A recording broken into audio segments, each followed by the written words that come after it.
Hey, all right, everybody. Welcome to the Monday live stream. And this is an impromptu type of show because today we have to talk about the new wonderful IRS regulations that are coming for all the crypto investors out there. So what I had to do was bring on my friend and CPA crypto, Shehan Chandrasekera. Shehan, welcome back to the show for, I want to say this is like the fourth or fifth time. Yeah, good to be back. Yeah, well, there's a ton of questions, and I can see like in the chats we've already got them. So let's just do this before we start getting into like what's this new rule. Let's just go like do like a sweet, quick review about, first of all, if you're looking for information about who this gentleman is that I'm talking to, I linked his profile in the description so you can check him out. There's also, he's got what I like to see is the tiny URL, which kind of gives you a general consensus of what Shehan, what he does and where he's involved with, which right now is with head of tax at CoinTracker, tax analyst at Forbes Crypto, and building contacts, and also apparently an angel investor, which I think we all are these days, almost it seems like, as far as crypto goes. But this is the review I wanted to go over, just so people don't have the questions. And Shehan, you did a great job here, just kind of just saying like, look, this is what's taxable, this is what's not taxable in crypto. What's actually, just go over this for us and just kind of run it down so we don't have this question later on. Yeah, I think it's a good time to kind of refresh your brains on Crypto Tax 101 because Bitcoin hit an all-time high. So yeah, remember these 5 situations, and if you go to any of these 5 situations, that means you likely have a tax filing obligation related to crypto. So number 1, in selling crypto for fiat, pretty self-explanatory. Yeah. Number 2, this is what I see a lot of people are still confused about even today. When you exchange one coin with another, that results in a taxable event, even though you're not receiving any cash in hand. Again, that's how the tax code works today. Number 3, when you spend crypto on goods and services, you could buy a car, you could buy a cup of coffee, that results in a taxable gain, or sometimes it's a loss. And also earning crypto. So you could earn crypto through staking, mining, different types of rewards. Whenever you earn them, that results in ordinary income. And then lastly, like airdrops and hard forks. If you get any type of free tokens, then you have to pay taxes. Fun times. And then of course, what's not taxable, just to go over this real quick. Yes, 3 things. Transfers between your wallets and exchange accounts. So this is, again, I see a lot of people are confused because all of a sudden they open up their wallet and they have $1 million worth of Bitcoin or something like that. And they might want to transfer it there from a COINBASE to the Ledger wallet. Do I have to report anything? The answer is no, because those are transfers, similar like a bank transfers. Secondly, sending and receiving crypto gifts, these are not taxable. But if you send a crypto gift in excess of $18,000 to anybody, you have to file a form with the IRS, but there's no taxes to be paid. You just have to file a form. And then the other one is crypto cashback rewards. So these are there are some credit cards that give you crypto back instead of cash back. If that's the case, you don't have to pay any taxes at the time you receive those rewards. But when you later sell them, then you have a tax filing obligation. Gotcha. Okay, pretty easy stuff. So that's the big one. The big one I always hear is I don't want to transfer anything around because I'm going to get taxed, and that's not the case. If you transfer it from a wallet to a exchange wallet, really it's wallet to wallet, it's not a taxable event. But if you take say Bitcoin and you change that into say Ethereum, that is a taxable event. That's the big one. All right, let's get into it. What the heck is going on? We've already talked to a couple different gentlemen about how this all works, but what is this new rule? And do we have to fill out a form and send this into the IRS, or is this just something we do and then move forward? And it's all about universal to pre-wallet tracking. Yeah, so I mean, we can talk for hours on this topic, but at a high level, if you have been using universal way of tracking your crypto gains and losses, starting 1/1/25, which is 2-3 days away from today, you have to switch to per wallet accounting method. So for those of you who are not familiar, universal accounting method assumes that you have this one giant wallet. So you could be actually selling a Bitcoin or Ethereum from wallet A, But for tax purposes, you could say that unit came out of another wallet. That's called universal. Again, everything is kind of mixed up together. Per wallet means that if you sell something from wallet A, you sold that from wallet A. You cannot say for tax purposes that it came out from another wallet. So starting 2025, per wallet is the, excuse me, the only method that's allowed. And IRS came out several months ago and said, if you have been using this universal accounting method, it's okay, but there's a certain way for you to transfer out of universal method to the per wallet method, generally by December 31st, 2024. So that's what's happening. Gotcha. So real quick, before we go on, do we have to fill out a form and send it to the IRS, or do you just do it? Or how does this work? Yeah, so there's no form for you to fill out. There's no place for you to say when you file your return, oh, I had universal, now I'm going to per wallet. All you had to do is like adjust your books and records. That's a technical term, meaning like if you're using like a crypto tax software, most likely they're supporting this feature. So just click through the buttons and they will allow you to kind of download the reports and etc. And that's what's needed. You just have to keep the records in your books and records. There's nothing for you to report to the IRS at this moment. Gotcha. So I know like there was an article that was put out over by you with Coin Tracker. And I think this was just in the settings, the tax settings, cost basis tracking, universal, tax lot allocation method, and then you can set it up whatever you want to. And I guess that would be in the settings, correct? Correct. I mean, this applies to Coin Tracker and could also apply to other crypto tax software as well. Just see like if you're on the universal, because if you're not on the universal method, you're fine. You don't have to worry anything. You're fine. You know, keep doing whatever you're doing.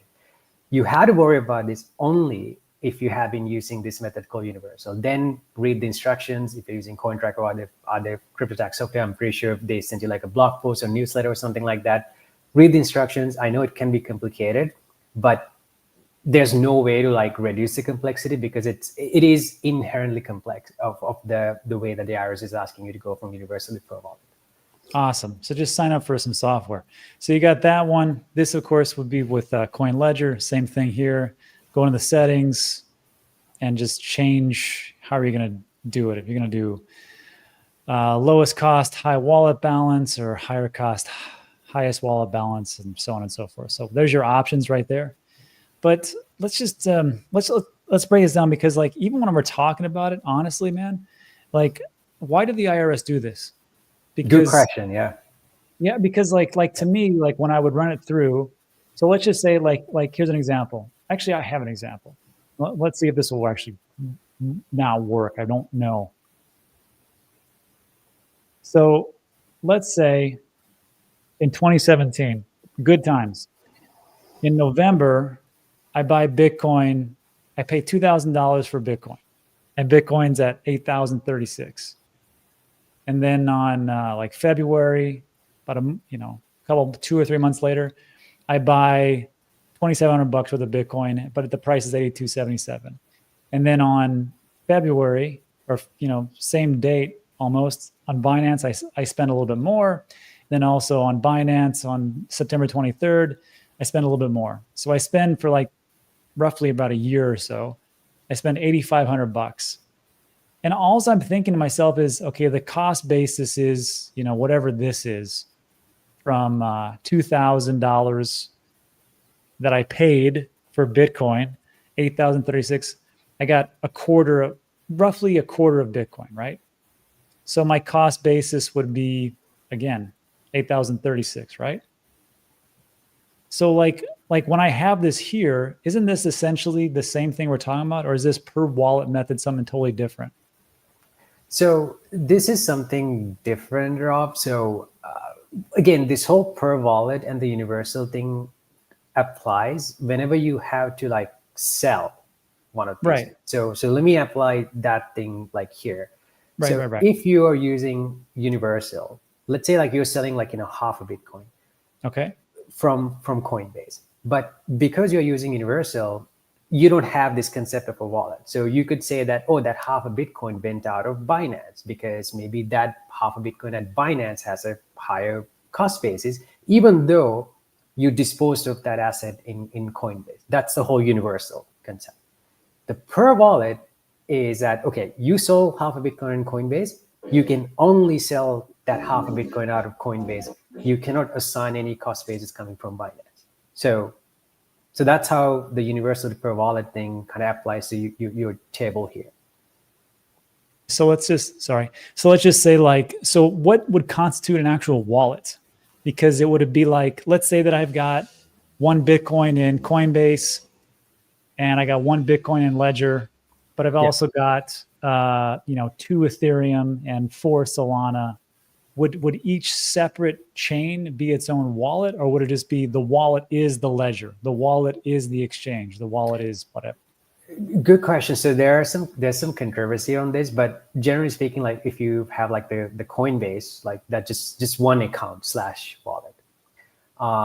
If you have like a Ledger wallet, an HD wallet that kind of generates all the BTC addresses could be considered just one HD wallet. And in the same ledger, if you have like an Ethereum HD wallet and that produces different Ethereum addresses, that one HD Ethereum address could be considered one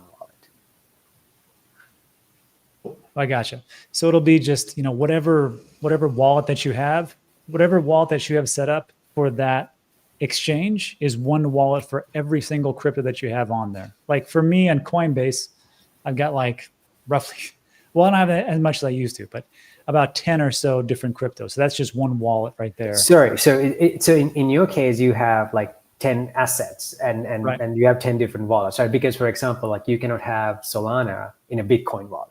Right. So yeah. So in your example, you would have 10 wallets inside Coinbase. Okay. So how about this one?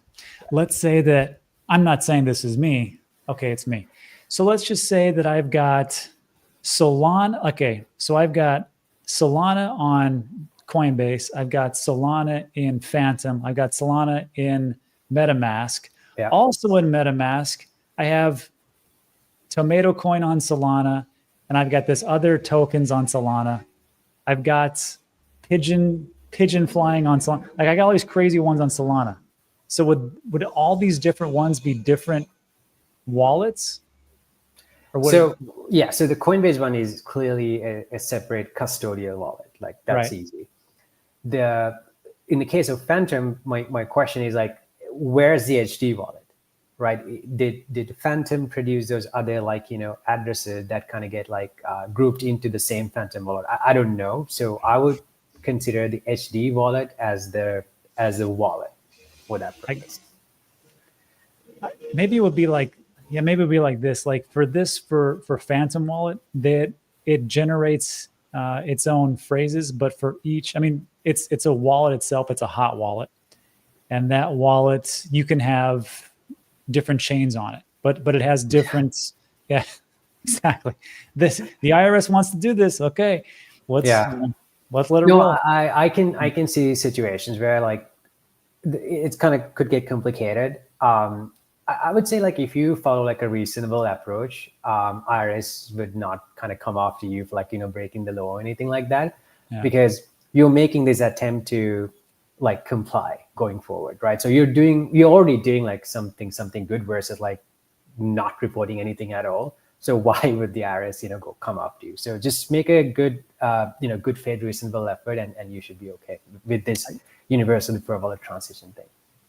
I have a thought, which is because we're all here to not be put in jail. That's our big thing. I mean, it's not like we love to pay the IRS, but we're just trying to do the right thing because we hear the stories about people who actually get, incarcerated. So let's just say that, hey, I think what's going to happen here, I'm not going to have you say this, I'll say this. I think what's going to happen here is that people are going to try to do their best. They're going to put their best foot forward. They're going to try to follow the rules, but the rules are so complex of what the IRS is doing that there's going to be screw ups and it's not going to really work until they figure it out. So I think everybody who's watching this show, I can't tell you for certain. I'm not a lawyer. I'm not a CPA. I can't really tell you, but I think if we just try to move forward and do the things that they're asking for, and we're not perfect, someone's going to screw up. I think later on it won't be as legal malfeasance, but we'll see how it works. That's my read as well, by talking to some of these folks unofficially. Because if you zoom out, the biggest problem the IRS have today is that 90+% of the people are non-compliant with crypto taxes. 90%? Yeah, there's like 70, No way. actually 70, according to some of, sorry, I'll take back the 90%. I think 75%, I can share the link. It's in the IRS. 75% is still super Yeah. high. I was thinking like 10, maybe 30, 20% maybe. There's so much non-compliant going on, and Ah. IRS has given this pathway for people who have been using Universal to go to the Per Wallet. So the question is, the thing to remember is that these people, the Universal people, they have already been doing something to report. Yes. So all of us. So you could, your transition may not be perfect, but why would the IRS come after you? Because you are the minority who has actually made an attempt to even like do something. So I wouldn't worry too much about like getting like everything perfect in this transition, like you said, Rob. I'm not asking you to like just, do nothing either. Just do a good faith, reasonable effort, and you should be fine because you're already inside that very limited amount of like good actors in this space. Good enough. All right. So listen, really what it comes down to is this. There's no form to fill out, nothing you have to do for the IRS. Just get your books in line. Try to make sure that if you want to do it like what we do, like Shehan's got a great one over at Coin Tracker. And of course I use ours at Coin Ledger. But I think that the best thing now is let's just get into a little Q&A because that's what people are here for. Because they'd love to ask you questions, Shehan. Yeah, happy to help.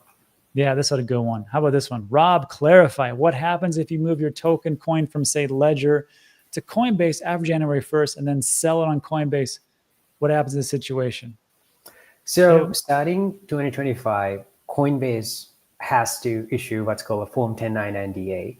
But for the 2025 tax year, which you will get this form in 2026 Q1, they will only report the proceeds, I mean the sales price. So when you get that 1099-DA, Coinbase will show that, okay, you sold this Bitcoin for like, I don't know, $95,000, $100,000, and the cost basis will be empty. And then you had to rely on your crypto tax software or your Excel spreadsheet to figure out the cost basis and report that on the Form 8949 when you file your taxes. So that's what will happen. Sounds good. Okay, I'm just reading through the questions. This is a good one, and I saw this one. Rob, I know you're doing lowest cost, highest balance. I watch Crypto Tax Girl, and she's advocating for highest cost allocation first. What's the difference between the two? I think, and correct me if I'm wrong, I think this really goes down to if you're gunning for long-term or short-term capital gains. Yeah, so I am aware that, like, by the way, I spoke to Crypto Tax Girl as well, and IRS is telling you to use any type of reasonable allocation method. So reasonable allocation method could be anything. Like, for example, Coin Tracker, what we are doing is, we're allocating the highest cost basis universal unused lot to your earliest units. So that's one way of going about it. And you can do other methods depending on your tax profile. So there's no like one method that's allowed by the IRS. Any type of reasonable allocation method, you can use it. Yeah, my suggestion is on this one, maybe everybody should be talking to a CPA, especially for next year, getting things together. All right, let's see. I think this is the same thing. Coinbase, Coin Ledger is doing lowest cost. It's the latter. How will cost basis be allocated each holding? Well, that's a very complex question because I think that kind of comes back to like, okay, what did you do before? Let me take a look at the book. So that one's tough, Jersey. Sorry about that, but we can't answer that one. This one, Bobby shouts. So the email that Coin Ledger sent us, does that qualify as a safe harbor document? So what they're talking about, and I actually did a post today. It's not like the document that will say like this is it, but they sent this in an email, and the question was, do I need to physically sign a form or send one to the IRS? And the answer was no, you don't need to send a physical form. Someone need to have records of the declaration that clearly document the process by which you are allocating your outstanding cost basis. And this was the email in its entirety. And I put that on my Twitter account, which I linked that in the description. Take that, screenshot it, and that'll be what you can go back for if the IRS ever audits you, which good luck them figuring that out. But they could, who knows? Let's see. And then Oh, J Church, is there a limit to tax loss harvesting? The answer is no. I mean, you can harvest up to like, millions of dollars worth of like losses if that's the case. But I think the confusion is that in any given year, if you don't have any gains, you can only claim $3,000 worth of losses. So in my example, let's say you harvested $1 million worth of losses and you had 0 gains. That means in this year, you can only claim 3,000 out of $10 million.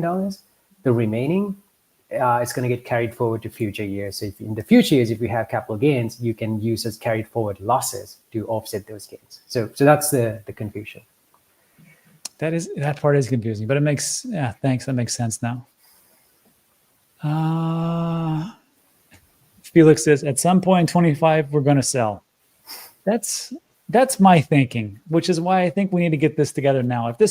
If we were going into like a really brutal bear market, which, I mean, who knows, we might, but I doubt it, then I wouldn't be so up in arms about this one. But I think we're going to start selling. Everybody who's watching this stream, especially if you watch me. That's all I talk about, it seems like these days.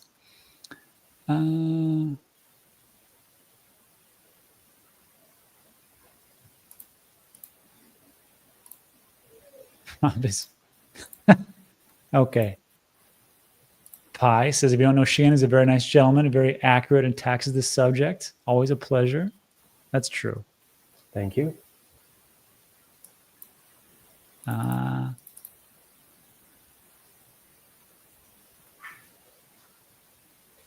Echo says, I wanted to compare the two for myself, but I gave up. She's talking about CoinLedger and CoinTracker. I think she likes CoinTracker more. I took my Voyager patch in full and plan to take my second check as income and sit in my safe harbor, my hard wallet. Hey, here's a question. Because like with Voyager and Celsius and FTX and BlockFi, not so much BlockFi, but especially with like Celsius kind of going away, and I don't know if the tax software even has a way to link up.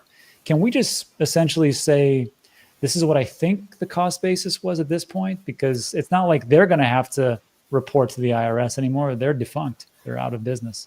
Yeah. You just take a reasonable effort to kind of figure out your cost basis. And maybe if you had any trade confirmation emails when you bought stuff from Celsius, that you can kind of back into the cost basis.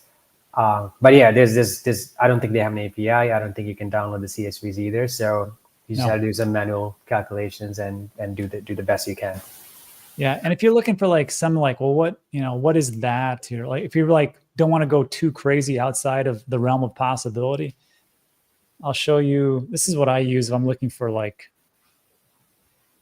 historical. I go to coinmarketcap.com, and then there's a button that says there's a link that says historical. But I'll link this in the description as well. coinmarketcap.com/historical, and you can go to like just kind of like a guesstimation, like 2020 May 10th or whatever.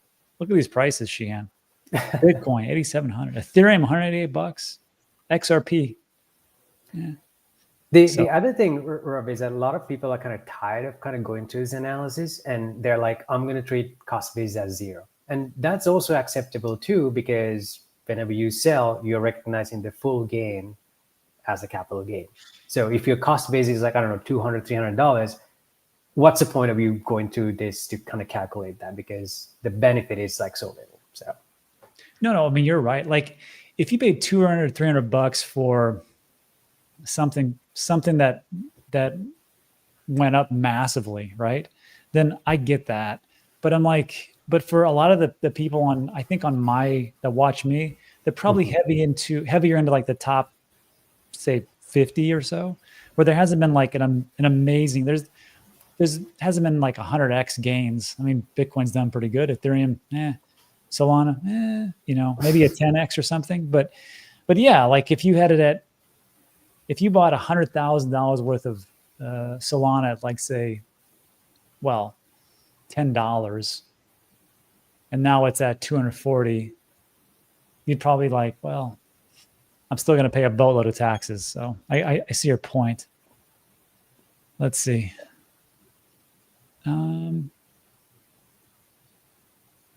Danny says, here's the elephant in the room. What if you have to just guess your cost? That's what we're talking about. I think a lot of us are going to do that.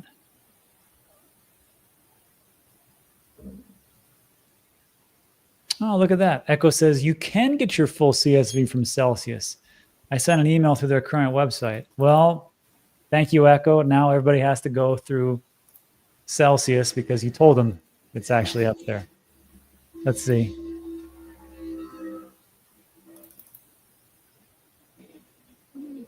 Coinbase is set up for FIFO. That seems to be what the IRS is looking for, first in, first out. What's the disadvantage of that? Coinbase probably set up for FIFO by default, but you can also go to Coinbase and kind of change from FIFO to LIFO to HIFO.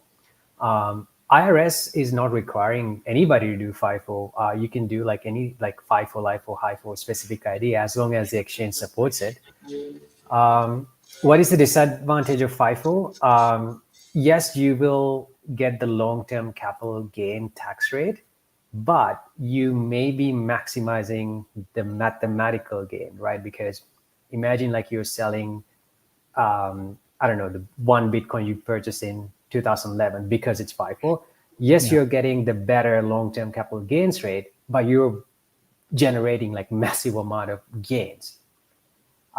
So even though you're getting a long-term capital gain tax rate, which are generally favorable, because you're producing this massive gain, you might be in a bad place. Gotcha. Good one. How about this? This one is just a clarity, just to clear this up. If you bought a half, I'm guessing half of Bitcoin in Coinbase, half on Binance, half on Kraken, it sent 1.5 to cold storage, then sold 1 on Coinbase. How do you track per wallet? I think you just have to make a best cost basis analysis and go, this is what it is.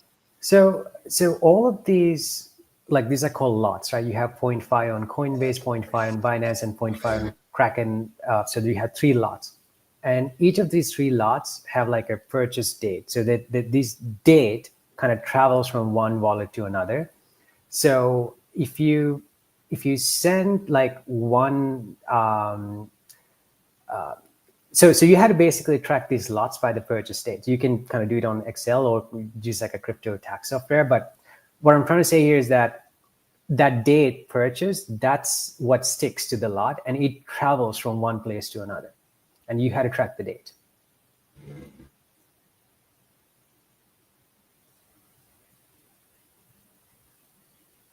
Sorry, they're doing construction upstairs on my place. But okay, I didn't know. Okay, that makes more sense. So like, if it's coming from a centralized exchange, and you sell it, or you buy it, that analysis or that cost basis sticks with that purchase price and travels over. Is that right? Purchase. It's a tax law. It's a purchase price and the purchase date and a transaction ID. That's what constitutes a tax lot. So when you transfer over from Binance to Coinbase, for this example, the Coinbase can say, oh, I see this here. You bought half this Bitcoin in 2018 and it was, $10,000 per Bitcoin. So it'd be $5,000 essentially. And that's how much whatever. So you paid $5,000 for that. And now you're selling it at 95,000. So then your cap gains 90,000, right? I guess somewhere around there. Yeah. It's correct. This could get extremely complicated in the next year because the problem is like Coinbase only knows like what's happening inside their exchange. Okay. But you as the user knows what's happening inside Coinbase and what's happening outside of Coinbase that you transferred into Coinbase. So there has to be a way to kind of reconcile your records with Coinbase and communicate it to the Coinbase so the Coinbase is selling the right lot that you want to sell. So do you see this being an issue coming up for next year where like Coinbase has to mail out all these different, what's the form number again? 1099 DAs. And as they start knowing those out, people are like, wait, that's not right. Do you see this happening or? Yeah, I could see this confusion happening and in the recently passed like broker regulations, IRS is telling the exchanges to kind of intake what's called customer provided information. For example, if I send my 1 Bitcoin in my ledger, that's in my ledger to Coinbase, IRS is saying that Coinbase not should like optionally accept my information, like my date purchase and the cost basis. So when I sell that at Coinbase, Coinbase can issue this complete 1099 DA, right? Because they have the sales price and they got that information from us. But it's not a requirement for Coinbase or any broker to do this. And based on some of the conversations we have had, I don't think that type of feature would come to users like in the first year, because they have like a lot of other compliance boxes to check. Yeah. So in that case, you would get a 1099 DA with just a sales with an empty cost basis, or in some cases an incorrect cost basis, because again, Coinbase is not asking for your information. So in that case, you had to have your reliable personal records, meaning CryptoTax software, to say that, okay, Coinbase messed it up for rightfully so, because they only have limited information, but this is what I really sold. So, I got you. Yeah. So expected, everybody. Expected that Coinbase is either going to leave the cost basis blank, or they're going to fill it in. It's going to be wrong. And that's where your records come in. And that's why I think today is so important. Okay. That's good. Let's see. What else we got? There was some good ones. Got that one. The Beep says, can you still use Universal for 2024? I guess we're talking about for next year. Can you use Universal, or do we have to go to this per wallet basis? So for 2024, you're fine. You need to go to per wallet for transactions happening after 12/31/2024 going forward. So like when everybody, depending on when you do your taxes, whether that be the night of April 14th, or if you're like me, you put things off until November because you ask for extensions. For this one, we're talking about the tax we're going to do in like 3 months or 4 months or so, 3 months, 4 months, 3.5 months. That's going to be all 2024. But moving forward, we have to make sure we have this all set up. So it just kind of, so we have it all in our system. Okay. How about this one? I don't think this is true. Can you change in the future from FIFO to LILO? I think he probably meant to say LIFO. As long as so there's two things. In this new world, there's two types of brokers: custodial brokers and non-custodial brokers. Custodial brokers are like C5, Coinbases of the world. Yeah. If they offer like FIFO, LIFO, HIFO, whatever, you can change it at any time through their tax center. So all the sales, like from that point onward, could be on FIFO or LIFO, depending on how you're doing things. Yeah. That's for custodial brokers. But some custodial broker, just to kind of make things simple, because they have like a lot of things to ship and stuff like that, they might only do FIFO or they might only do LIFO. In that case, you're kind of locked to whatever they offer. You cannot do anything else because your assets are in custody of the custodial broker. So if they offer only FIFO, you only have FIFO. Now for non-custodial, like MetaMask of the world and etc., you still have the power. So as long as you keep like really good like records in the CryptoTax software or like Excel spreadsheet, you can do FIFO, LIFO, and HIFO. And if you want to change from one method to another, you can do that before you make the trade. So for example, if you're going from FIFO to HIFO on June 1st, from June 2nd onwards, you will be on HIFO. And pre-June 1st, you'll be on FIFO. So I don't know who's doing that. I'm not doing that. That sounds complex, man. Just keep things at HIFO. Yeah, just keep your life simple. That's how I would do too. Okay, we got two questions mostly to staking here. How does staking impact taxes? And this is CryptoJat says, question for Shehan, each coin tracker, but it's not able to track staked coins. How do I track this and report on the coin tracker for taxes? So the first question, how does staking impact taxes themselves? So staking today is taxed at the time you receive those staked coins. So if I receive like, $1 worth of token A, I had to pay taxes on $1. When I sell that coin, like later, let's say for $4, I had to pay taxes on the difference of like, $3 as capital gain taxes. So that's how staking taxes work today. Okay. And then. Yeah, the other question, I don't know exactly what stake coin you're talking about. Reach out to me. I mean, generally, like in CoinTracker and other CryptoTax software, like, when you have like a wallet or something, like it tracks the staking rewards and kind of show you the ordinary income. But obviously, like, there's no way that we can support like all of the staking, like, these streams, etc., because there's like new thing happening, like, every day. Just reach out to me. I don't know exactly which coin that you're talking about. Yeah, this might be a customer service type of question for just for the ins and outs.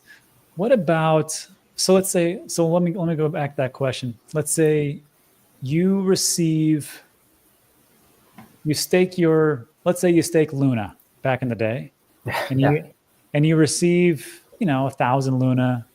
Each Luna is worth $1, whatever it was back then. And then of course it crashes to, let's say 50 cents. So you lose. So then of course when you do your taxes, are you claiming a loss then?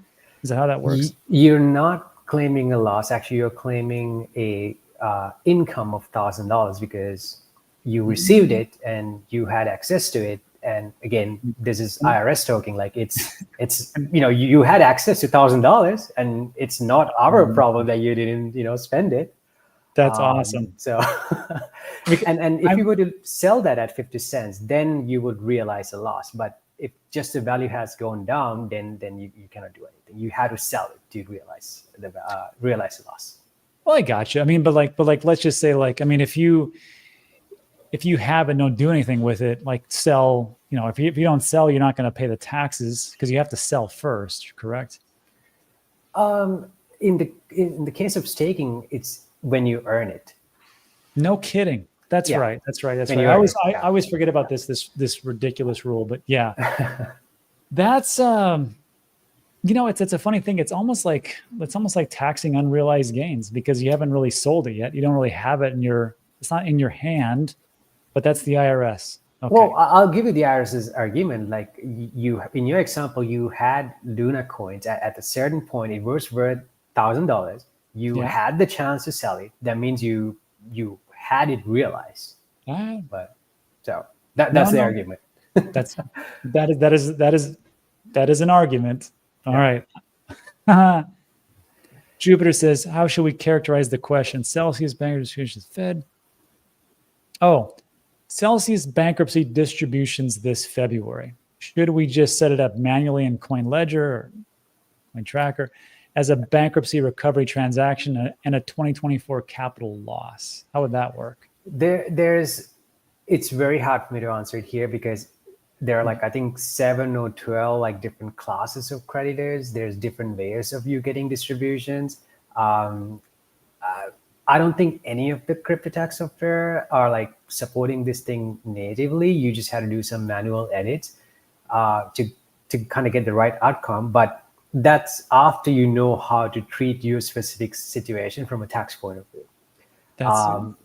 So you probably had to work with a CPA or somebody to just realize exactly what's happening in your case and then learn about the tax consequences and then go to the software and try to do the adjustment to get to the right outcome. Gotcha. Let's see. I know there's more. Okay. Charles McKinnon says, other than select the lowest cost, highest wallet, what else needs to be done? I heard that we could print off a form, sign, and keep with no need to send to IRS. That same question. So I think this is propagated by other people in the space. And it's fine. They say there's a form that you can print out and sign, which is their form. And you can keep in your record and say, this is what I'm doing. Really what it comes down to is this. All you have to do is have some type of record like Shehan was talking about. It could be a CSV file. It could be the tax software that you have. And just set it up in the way that we talked about, however you want to do it, because you can't use universal method. And just from that time frame and you have it in your records, that's how it works. Now, the thing is for me, I don't have a CSV records. I have it. Well, that's not true. I have some records that I use just kind of differentiate some kind of cost basis because there's things that are, especially with the Celsius and Voyager issue, that's just for me and my records. But most of it is on with CoinLedger. So you don't have to sign something and send it in. It's just put it in the way that you want to for the two ways. And this, let me see. So just pick it here in CoinTracker in the settings, or pick it here in the settings in CoinLedger. How do you want it done? And then once you save it, it saves in the system. Am I wrong there? No, that's right. That's all you need to do at this time. Nothing for you to report to the IRS. I know it's kind of confusing for a lot of people because when you file taxes, you send something to the IRS, but this is a situation where you just had to keep records for you in your personal books and records. In other words, in the crypto tax software too. So that's it. Right. And I got to tell you, between us, it's just us and a couple thousand people, or 1,000 or so. Yeah, I don't know if this is going to stand moving forward with the IRS and the new administration coming in. We'll see, but it seems like a lot of work for a lot of complex issues. I don't know how they're going to do it. So I think this whole universal per wallet thing and like CFI kind of issuing 1099 I don't think that's going to go away based on what we're hearing from the DC. Yeah. But there's this whole new thing about DeFi being subject to 1099 reporting. Essentially, like DeFi platforms like Uniswaps and etc. They had to work very similar to like custodial brokers like COINBASE, meaning they had to collect your ID, like KYC, and do everything. So that type of thing could get repealed by this new administration, very likely, but we don't know that. But if nothing happens, starting 2027, when you connect your wallet to DEX, they will ask for your KYC. They will calculate your capital gains and capital losses and report that to the IRS if nothing happens. To the DEXs? Yep, that's the new rule, which they released like last week. What? So you're telling me like Uniswap and Orca and Radium and all those different ones, they have to do KYC? Correct. Because in the eyes of the IRS, they're considered a broker because they're offering like a front-end service to users to come and kind of do everything. So again, in the eyes of the IRS, they work very similar to like a CFI exchange. So yeah. I wonder how many of those if it was me and I had a DEX, I would ban all American users because I wouldn't want to deal with it. I'm not kidding, because and that would be it. That is a possibility. The other possibility is like this DeFi industry kind of litigating and suing against the IRS, and that's actually happening. So this new regulation kind of got dropped like last week, and then Blockchain Association and DeFi Education Fund and a bunch of others are litigating that ruling should not apply to DeFi, and it's also very likely that this could get repealed by the new administration, which is like super pro crypto. So, but I don't know. We had to wait and see. See, and everybody says that all your family members and friends say, whenever you make it, crypto's so easy, you got so lucky. And you're like, oh yeah, it was super easy to do all this stuff. Sure. How about this one? How do you report crypto that you sent to a scammer and you know you're not going to get back? I guess that would be like, well, how do you do that? Because like, how does the IRS differentiate that from like someone just sending it to like a friend of a friend and lying on their taxes? IRS wouldn't know the difference. I think IRS kind of rely on what's called voluntary compliance, meaning like, you coming forward and kind of reporting things the right way. So in this case, I mean, technically speaking, you send something to somebody else other than yourself. So that results in either capital gain or capital loss. Capital gain if that token has appreciated, capital loss if that token has depreciated at the time after you purchased it. So yeah. Gotcha. Mark the Shark says, if your exchange wants your information, it's time to find a new exchange. Look, Mark, I don't know what exchange you're using, but please let me know which one it is, because every single one that I use has asked me for a bullet information. And I guess it depends on where you're from. I don't know. I'm an American. So like every exchange that I do, it's heavily regulated. It's all KYC. Yeah. It's all AML stuff. And if you don't have it, they're not going to let you, move into it. So Mark, tell me which exchange you're using, please. It's great. Let's see.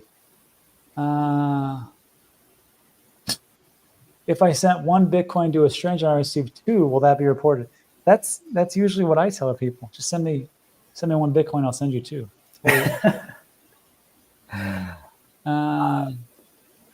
I mean, I had to ask you, like, why did you send that one Bitcoin to a stranger? I mean, the answer, the taxation kind of depends on like why you did that.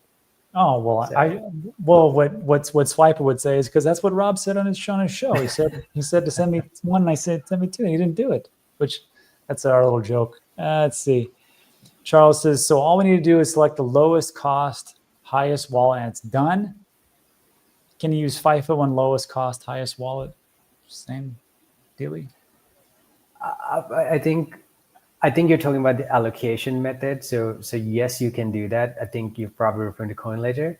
I don't know how to answer the second question because I'm not super familiar with their platform. So yeah, that's true. Yeah. And Jose says OGs need to pay up. I found that fascinating. I did not know that 70+% of people are dodging taxes in crypto. That's insane. Yeah, I'll give you a little bit more background. So this is again based on our statistics. So because of their research, they have found out that whenever a taxpayer receives some type of tax form, like a W-2 or a 1099-B, the compliance is like 99%. Like think about it. You open up your mailbox or email, you have a W-2, you're like, oh, I got to give it to my CPA, I had to report it.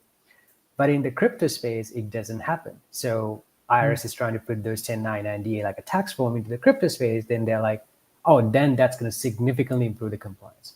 I see. So that's the idea. I gotcha. Bob says, I haven't reported in 4 years, nor have I sold. How screwed am I? It's a good question. I hope you're referring to just the crypto portion, but if you haven't sold anything, there's nothing for you to report. Like buying crypto and just holding them, there's nothing for you to do. You just continue to keep good records of your cost basis, and that's it. That's it. Pretty good. That's a pretty good predicament to have. Maybe this is why Michael Saylor refuses to sell any Bitcoin, just to not pay the taxes. How about this one? And this will be a future thing. Should I add missing details of transactions in Coinbase, especially when they occurred on Coinbase itself? If 1099-B amounts are incorrect, do I notify Coinbase or just fix it on my tax return? I would say, to me, it's just you got to fix it yourself because Coinbase doesn't really care so much. Yeah, so there's a few things going on. So right now, I think you're referring to the Coinbase's tax center. So whatever you see in the Coinbase tax center, they are just doing that to kind of give you an idea about how your taxes going to look like. They're not reporting that information to the IRS. So whatever you do to kind of make that information complete, it's not going to have like a very big impact. Now, starting 2025, Coinbase will issue like 1099-DAs with sales, not the cost basis. So you still need your records to kind of fill in that cost basis when you file your taxes. Starting the 2026 tax year, Coinbase has to issue 1099-DAs with both sales and the cost basis. So in that case, you don't have much room to adjust the cost basis because they have already reported that cost basis to you and the IRS.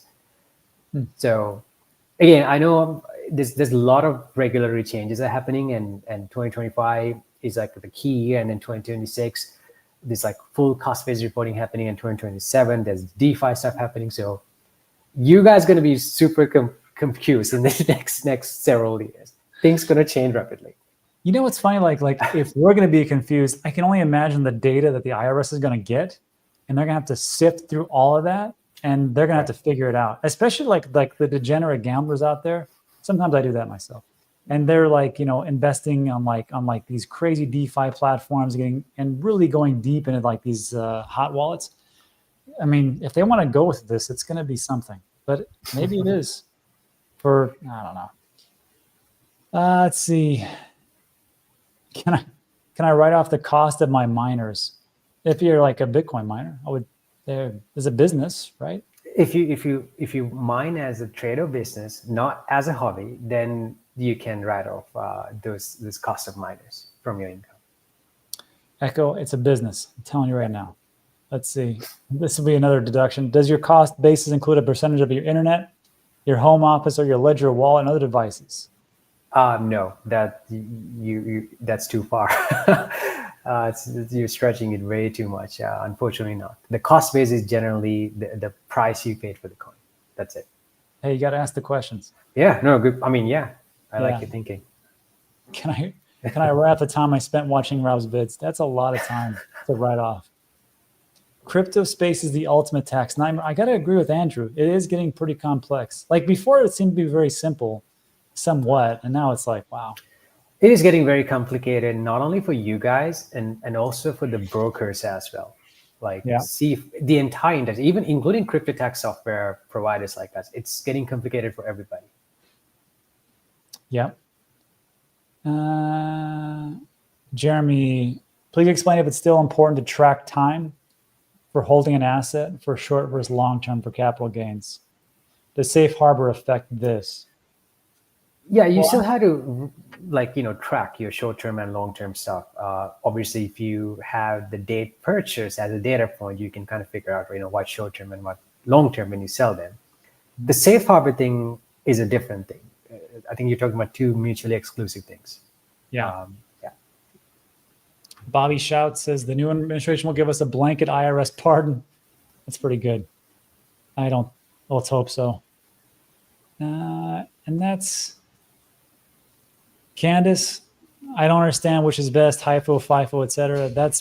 It's all relevant to your situation and what you're doing. This is like a CPA question. Like this is the thing. Sit down with it.